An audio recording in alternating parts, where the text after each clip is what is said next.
आंध्र प्रदेश के वजीर आला नारा चंद्रबाबू नायडू दिल्ली के दौरे पर हैं। इस मौके पर वजीर आला मरकजी वजीर आबी वसाइल CR पाटिल से मुलाकात की। इस मौके पर चंद्रबाबू नायडू ने पोलावरम प्रोजेक्ट, जल जीवन मिशन स्कीम के लिए फंड्स और पोलावरम प्रोजेक्ट की तामीर व दीगर उमूर पर तबादले ख्याल किया।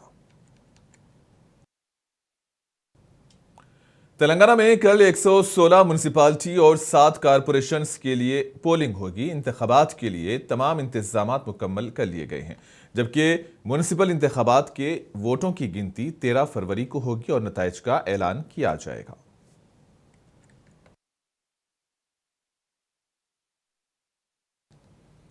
आंध्र प्रदेश कांग्रेस कमेटी के नायब सदर के शिवाजी ने कहा है कि तिरुपति लड्डू के घी में मिलावट एक हकीकत है। इन्होंने इस मामले में मुजरिमों को सजा मिलने की बात की। కాశీలో వారణాసి ఘాటుని మణికర్ణిక ఘాటుని పగలగొట్టేసి అక్కడ అహల్య బాయ్ విగ్రహాన్ని కూలగొట్టేసి ఆ క్యారిడార్లని అందరినీ మణికర్ణిక ఘాట్ని ఇవన్నీ నామరూపం లేకుండా చేసి సాక్షాత్తు శంకరాచార్యులు ఆది శంకరాచార్యులు నిర్మించిన ఒక జ్యోతిర్మరం పీఠం యొక్క అధిపతిని అవమానిస్తే అధికార ప్రతిపక్ష పార్టీకి సంబంధించిన హిందూ సాంప్రదాయాలు అవలంబించే రాజకీయ పార్టీలు ఒక్కసారి కూడా నోరెత్తలా. అయ్యో ఇది తప్పు, సాక్షాత్తుడు శివుడు నివసించే ప్రాంతంలో మీరు ఈ విధంగా కొలగొడుతున్నారో పగలగొడతా ఉన్నారో, అడ్డు చెప్పిన పీఠాధిపతిని మీరు అవమానించారో, జుట్టు పట్టుకు లాగారు వేదాలు చదువుకునే పిల్లల్ని అని ఆ రోజు వీళ్ళెవరో మాట్లాడలా. ఇప్పుడు రాజకీయ లబ్ధి పొందడం కోసం వాళ్ళు వీళ్ళు లడ్డు లడ్డు లడ్డు అని చెప్తా ఉన్నారు. కరెక్టే, ఏదైనా ఇది సిట్టు చేసింది నేరారోపణ అభియోగ పత్రము. ఎవరైనా దీనికి సంబంధించి తేలే వరకు, తేలిన తర్వాత అయినా సరే శిక్ష ఉంటుంది. ఈ దోషులను కఠినంగా శిక్షించాలని మేము డిమాండ్ చేస్తూ ఉన్నాం. ఇందులో ప్రధానంగా తాను 2019-24 మధ్య అధికారంలో ఉన్న టీటీడీ బోర్డు చైర్మన్లు ఎవరైతే ఉన్నారో వాళ్ళు నైతిక బాధ్యత వహించి ముక్కు నేలక రాసి ఆంధ్రప్రదేశ్లో భక్తులకి క్షమాపణ కోరాలని చెప్పి కాంగ్రెస్ పార్టీ డిమాండ్ చేస్తూ ఉంది. ఆ దిశగా జగన్మోహన్ రెడ్డి గారు వాళ్ళని నేర నిరూపణ అయ్యే వరకు వాళ్ళ పార్టీ నుంచి బహిష్కరించాల్సిందిగా नंदियाल में वाकई एक डिग्री कॉलेज में हज 2026 के आज़मीन हज के लिए एक तिब्बी और वैक्सीनेशन कैंप मुनक्किद किया गया। ये प्रोग्राम आंध्र प्रदेश स्टेट हज कमेटी और महकमे अक़लियती बहबूद की जानिब से मुनक्किद हुआ। इसकी सदारत हज सोसाइटी के जिला सदर डॉक्टर S इम्तियाज़ अहमद ने की, जबकि नंदियाल जिला TDP के जनरल सेक्रेटरी NMD फेरोज़ ने मेहमान खुसूसी के तौर पर शिरकत की और वैक्सीनेशन के अमल का इफ्तिताह किया। इस मौके पर NMD फेरोज़ ने कहा कि बैनुल अक़वामी सेहत के उसूलों के मुताबिक वैक्सीनेशन लाजमी है और ये हुज्जाज की हिफाजत के लिए है। उन्होंने इस सम्त में हज कमेटी की जानिब से की जाने वाली कोशिशों की सताइश की। कहा कि रियासती हुकूमत अक़लियतों की फलाह व बहबूद के लिए पाबंद अहद है।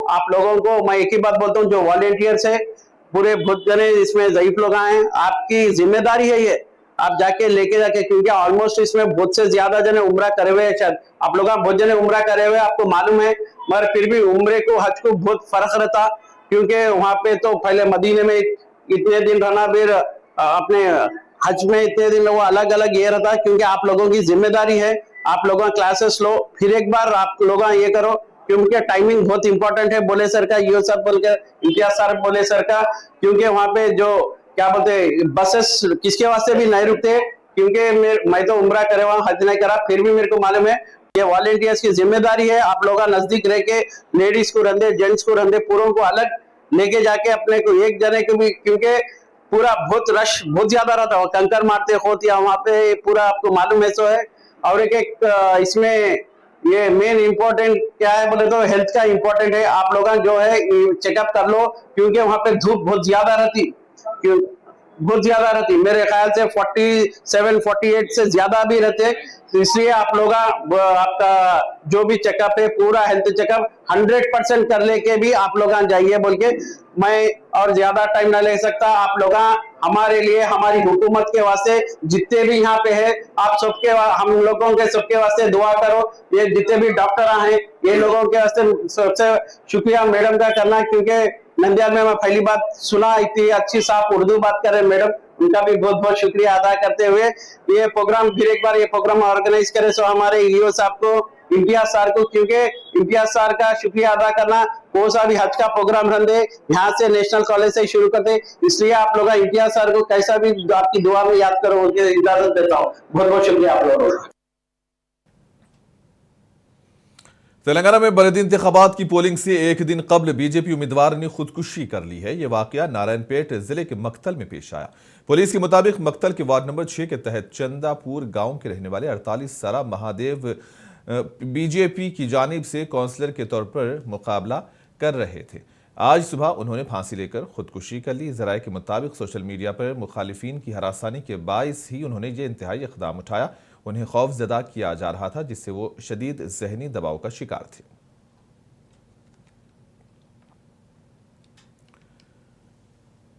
तेलंगाना बीजेपी के रुकन राज्यसभा डॉक्टर लक्ष्मण ने मक्तल में बीजेपी उम्मीदवार की खुदकुशी पर अफसोस का इजहार किया। इन्होंने बीजेपी के उम्मीदवार को हरासा करने का इल्जाम लगाया। इस मौके पर इन्होंने कांग्रेस को तनकीद का निशाना बनाया। तेलंगाना राज्य के अंदर कल जो म्युनिसिपल चुनाव होने वाला है, मगर वहां का सरकार इतना दबाव भारतीय जनता पार्टी के उम्मीदवार पर किया जा रहा है कि जबरदस्ती वहां चुनाव के इसमें विड्रा करने के लिए वहां के मंत्री, पूरा सरकार एकजुट हो गया।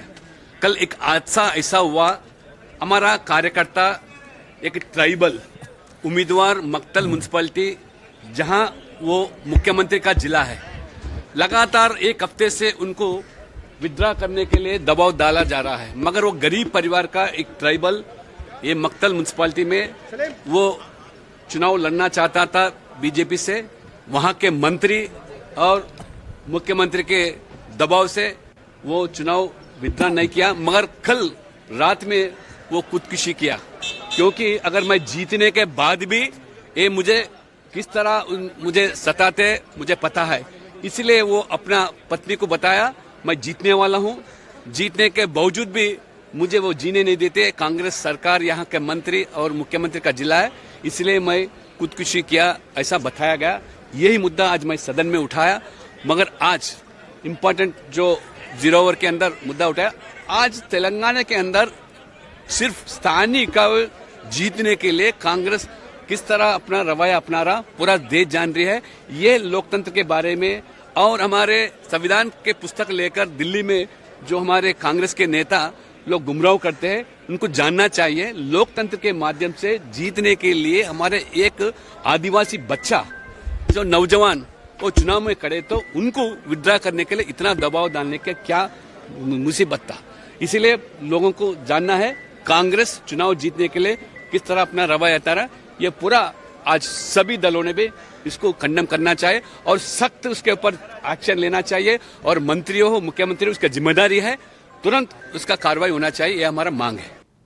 वकला ने जिले रंगारेड्डी के चेवल्ला से ताल्लुक रखने वाली एक एडवोकेट स्वप्ना की बेहिमाना कत्ल की शदीद मजम्मत की है। इस कत्ल के खिलाफ वकला बरादरी ने चार मीनार के करीब एहतजाज किया। इस मौके पर इन्होंने एडवोकेट स्वप्ना के अरकान खानदान से ताज़ियत का इजहार किया। वकला की हिफाजत को यकीनी बनाने के लिए इक़दाम करने का मुतालबा किया गया। इन्होंने हुकूमत से मुतालबा किया कि वो एडवोकेट प्रोटेक्शन एक्ट को नाफिज करें। एडवोकेट के कत्ल में मुलविस अफराद के खिलाफ कार्रवाई करने की मांग की। We are before the most historical place of Charminar, where entire state headquarters, we are only here. This is a very sad day that one of our lady advocate was brutally murdered by the culprits. Though it is a family member's issue or any other issue, no one can take law into their hands. We are in a very largest democratic society. And this is most unfortunate that we do not understand why the litigant public are taking law into their hands, because we, being the assisting officers of the court and judiciary, we are always very peaceful. We are here only to request the Honorable Chief Minister sir and the concerned law minister and entire state mechanism to immediately take action on the culprits. We have information that already cases are booked against them, but our request and demand is that speedy inquiry has to be conducted and investigation has to be conducted, and they have to on a war footing basis, on a fast track basis. मेरा नाम नवीन कुमार है। मैं advocate president of city civil court जो है prestigious बार से हूँ। मैं हमारी पूरी एग्जीक्यूटिव कमेटी यहाँ पे आई हुई है। ये जो है जो परसों जो है सपना एडवोकेट के ऊपर जो ब्रूटल मर्डर हुआ है, खुद भाई ने किया है, उसको हम कंडेम कर रहे हैं। और वो अंदरूनी मामला जो है प्रॉपर्टी का हो सकता है, लेकिन हम उनसे कंसर्न नहीं करते। हम कंसर्न विद एडवोकेट के ऊपर जो जिस तरह से अटैक किया और जिस तरह से मर्डर किया गया, हम उसको कंडेम कर रहे हैं। और ये कंडेम जो है ऑलरेडी जो है हमारा प्रोटेस्ट एवरी टाइम जो है एडवोकेट के ऊपर जो भी जुल्म हो रहे हैं, इसके खिलाफ हम जो है गवर्नमेंट के भी रिप्रेजेंटेशन दिए है और हमारा प्रोसेस लंबा चल रहा है। ये AIYF नंदियाल की जानिब से जॉब कैलेंडर जारी करने का मुतालबा करते हुए कलेक्टर दफ्तर के सामने एहतजाज किया गया। इस मौके पर जिला सेक्रेटरी जी नागरामुडू ने इल्जाम लगाया कि मखलूत हुकूमत बेरोजगारों की जिंदगियों से खिलवाड़ कर रही है। उन्होंने जॉब कैलेंडर जारी करने, मेगा DSC मुनक्किद करने और नौकरियों की भर्ती के लिए नोटिफिकेशन जारी करने का मुतालबा किया। इस प्रोग्राम में AIYF के कायदीन ने भी शिरकत की। AIYF ఆధ్వర్యంలో రాష్ట్ర పిలుపులో భాగంగా అన్ని కలెక్టర్ల ఆఫీసుల ముందు నిరసన కార్యక్రమాలను నిర్వహించడం జరుగుతుంది। అందులో భాగంగానే ఈ రోజు స్థానిక నంద్యాల కలెక్టర్ ఆఫీసు ముందు నిరసన కార్యక్రమాన్ని నిర్వహించడం జరుగుతుంది। ఈ యొక్క ముఖ్య ఉద్దేశము ఇప్పుడు రానున్నటువంటి అసెంబ్లీ సమావేశాల్లో ఖచ్చితంగా ప్రతి ఎమ్మెల్యే మంత్రి తప్పనిసరిగా నిరుద్యోగ సమస్యల గురించి మా ప్రతి ఒక్కరు నోరు విప్పాలని చెప్పేసి కూడా తెలియజేస్తున్నాం। ఎందుకంటే ఈరోజు నిరుద్యోగ ప్రతి 3,000 రూపాయలు కానీ, వాలంటీర్లకు గౌరవ వేతనం 10,000 రూపాయలు ఇస్తానని ప్రభుత్వము ఇంతవరకు ఇవ్వకపోవడము చాలా బాధాకర విషయం। వాటితో పాటు వివిధ ప్రభుత్వ శాఖల ఖాళీ ఉన్న పోస్టులను భర్తీ చేసి నూతన పరిశ్రమలు ఏర్పాటు చేస్తే స్థానికులకు అవకాశం కల్పించాలి। జాబ్ క్యాలెండర్ విడుదల చేస్తున్నటువంటి నారా లోకేష్ గారు ఇంతవరకు మాట తప్పినాడు। కాబట్టి ఇప్పటికైనా జాబ్ క్యాలెండర్ విడుదల చేయాలి। వాటితో పాటుగా స్థానికంగా నూతన పరిశ్రమలు ఏర్పాటు చేసి స్థానికులకి ఉద్యోగాల అవకాశాలు కల్పించి స్థానికులకే నిరుద్యోగత సమస్య లేకుండా చేయాలని చెప్పేసి, అదేవిధంగా టీచింగ్ నాన్ టీచింగ్, అదేవిధంగా వాలంటీర్ పోస్టులు, వాటితో పాటుగా ఈరోజు మనము గత ప్రభుత్వంలో మన బ్రాంచీ షాపులలో, వైన్ షాపులలో ఉన్నటువంటి ఉద్యోగ అవకాశాలు కల్పించిన వాళ్ళకు కూడా ప్రభుత్వమే ఉద్యోగ అవకాశాలు కల్పించి వాళ్ళకు కూడా ఉపాధి అవకాశాలు కల్పించాలి। వాటితో పాటుగా వాహనదారులకు, రేషన్ డీలర్ల వాహనదారులకు కూడా వాళ్ళకు కూడా ఉపాధి కల్పించే విధానికి ప్రభుత్వము కృషి చేయాలని చెప్పేసి కూడా తెలియజేస్తున్నాం। కాబట్టి వీటిపైన కూడా ఈ ప్రభుత్వంలో ఉన్నటువంటి ఎమ్మెల్యేలు కానీ, మంత్రులు కానీ కూడా స్పందించకపోతే కంపల్సరిగా అసెంబ్లీ ముట్టడి కార్యక్రమం మీ ఆఫీసులను కూడా ముట్టడికి కూడా సమసిద్ధం చేస్తామని చెప్పేసి AIYF తెలియజేస్తున్నాం। నాగరాముడు, AIYF జిల్లా కార్యదర్శి। संतोष नगर पुलिस स्टेशन की हुदूद में पुलिस की जानिब से कार्डन सर्च कम्युनिटी राबता प्रोग्राम मुनज़्ज़म किया गया। ये मुहिम मोहम्मद नगर, जावेद नगर और कालिका नगर के इलाकों में अंजाम दी गई। इस मुहिम में 150 से ज़ायद पुलिस मुलाजिमीन ने शिरकत की। इस मौके पर पुलिस ने मुनासिब दस्तावेज़ात न रहने वाले 45 मोटरसाइकिलों और एक ऑटो और गैर कानूनी गैस रिफिलिंग सेंटर से 14 गैस सिलेंडर्स को भी जब्त कर लिया है। इस मौके पर पुलिस ने मीडिया से बात करते हुए तफसीलात बतलाई। हमारे CP सर के इंस्ट्रक्शन के मुताबिक हमारे DCP चामनार जोन किरण कारे के सुपरविजन में आज संतोष नगर पुलिस स्टेशन लिमिट्स में कम्युनिटी कॉन्टैक्ट प्रोग्राम किया गया है। जावेद नगर, मोहम्मद नगर और कालिका नगर के अंदर एक कम्युनिटी कॉन्टैक्ट प्रोग्राम किया गया है, जिसमें कि 150 अबव पुलिस पर्सनल्स को पार्टिसिपेट करें, जिसमें कि 8 सर्चिंग पार्टीज थे, 5 कट ऑफ पार्टीज थे, एक लिफ्टिंग पार्टी था, होल्डिंग पॉइंटिंग में एक था, जिसमें कि 47 टू व्हीलर सीज किया गया, एक ऑटो सीज किए गए और 56 इलीगल लीकर बॉटल्स जो बेच रहे थे उनको भी वो करे 56 बॉटल्स पूरे, और 11 राउडी शीटर्स, 7 सस्पेक्ट्स और पूरे 14 गैस सिलेंडर्स इलीगल जो गैस रिफिलिंग कर रहे थे ना वो लोगों को 2 फुल और 12 एम्प्टी गैस सिलेंडर्स भी सीज किए। ये जो कम्युनिटी प्रोग्राम है पब्लिक को भरोसा दिलाने के लिए हम लोग आपके साथ हैं, बल्कि सो इसी तरह के प्रोग्राम्स फ्यूचर में कंडक्ट करते जाएंगे और पब्लिक के साथ हम नज़दीक होंगे। पब्लिक को जो भी कंप्लेंट करना है 100 नंबर डायल कीजिए और साइबर फ्रॉड हुआ तो 1930 में भी कंप्लेंट कीजिए। हैदराबाद के राजेंद्र नगर पुलिस स्टेशन के हुदूद अपरपल्ली में वाक़े मारुति सुजुकी सर्विस सेंटर में अचानक से आग लग गई, जिसकी वजह से इलाके में खौफ व हिरास फैल गया। मुकामी लोग खौफजदा हो गए। इसकी इत्तला मुकामी लोगों ने फायर ब्रिगेड के अमले को दी। फायर ब्रिगेड के अमले ने अपनी कार्रवाई के जरिए आग को करीबी इमारतों तक फैलने पर काबू पा लिया। इस हादसे में कई कारें मुकम्मल तौर पर जल गई हैं, जबकि आग लगने की वजूहात का इल्म नहीं हो सका है। श्रीसैलम में मंदिर के अमले की बद इंतजामी की वजह से अफरा तफरी फैल गई। इस मौके पर श्रीसैलम में शिवा स्वामियों पर पुलिस ने लाठीचार्ज और मंदिर के अमले की बद इंतजामी की वजह से सुबह से इंतजार करने वाले अकीदतमंदों को कई घंटों तक कतार में खड़ा होना पड़ा। जैसे जैसे ताखीर होती रही, अकीदतमंद अचानक दर्शन के लिए आगे बढ़ गए। पुलिस ने भीड़ पर काबू पाने के लिए लाठी का इस्तेमाल किया।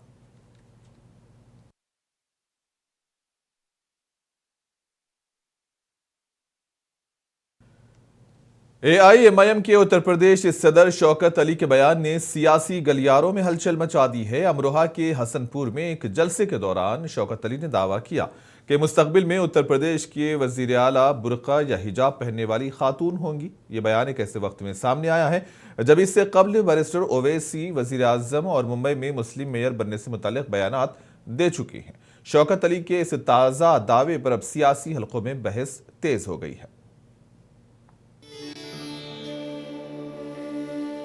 ऑल इंडिया मजलिस-ए-इत्तेहादुल मुस्लिमीन यानी AIMIM के उत्तर प्रदेश सदर शौकत अली के एक बयान पर सियासी हंगामा खड़ा हो गया है।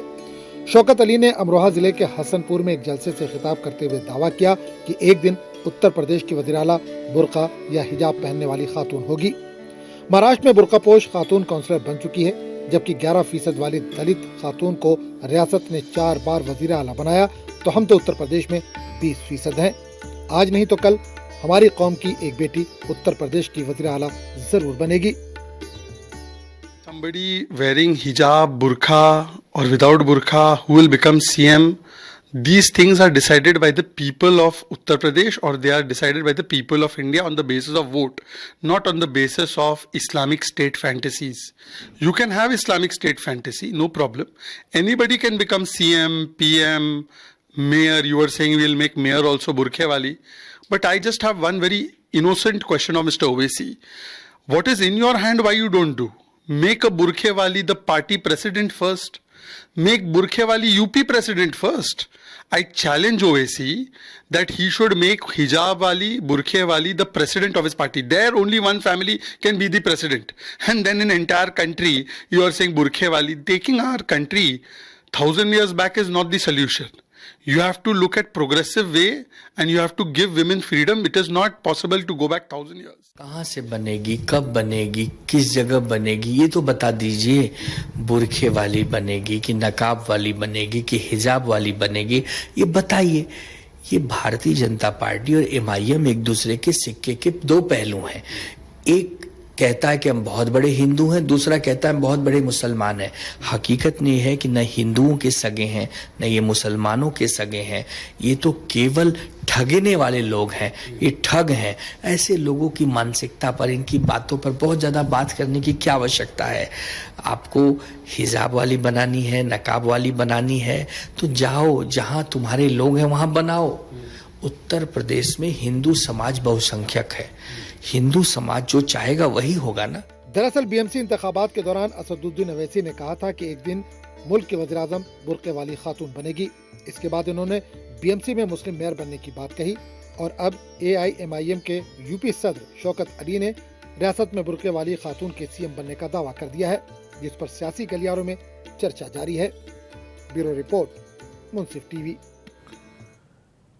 तिरुवनंतपुरम के पुलिस परेड ग्राउंड में केरला इंटरनेशनल फोक फेस्टिवल के आखिरी दिन मौसीकी और रक्स ने समा बांध दिया। हिंदुस्तान समेत 7 ममालिक की लोक रिवायात पेश की गई, जिनमें सीता काली और मंगलम काली खास तवज्जो का मरकज रही। रूसी बैले डांस ने भी नाजरीन को खूब मुतासिर किया। वीकेंड पर बड़ी तादाद में लोगों की शिरकत से मेले की रौनक दोबाला हो गई।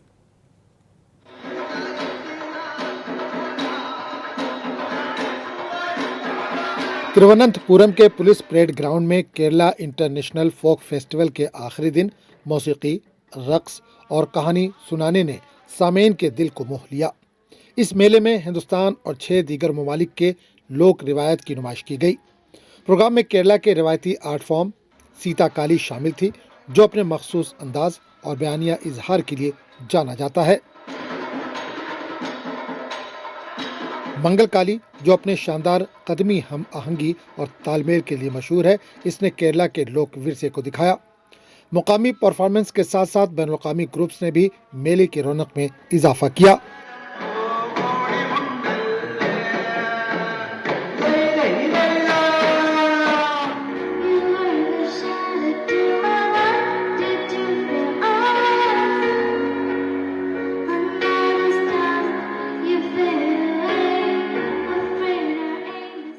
We have been planning for this for the last some years.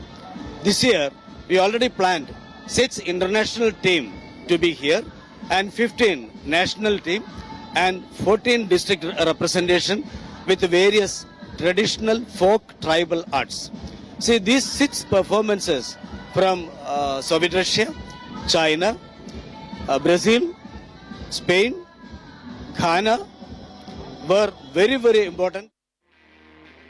यहाँ पर रूसी बेले डांस सबकी तवज्जो का मरकज रहा, जिसने एक बड़े हुजूम को अपनी तरफ मुतवज्जह किया।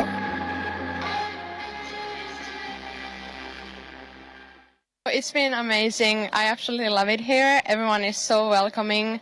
I love the culture, and yeah, it's been a great experience overall. So, regarding this Russian ballet, can you brief about this dance? Yes, so it's a mix of modern classical ballet and a little bit of contemporary, and we've specifically curated for this event, and we're excited to show it to you.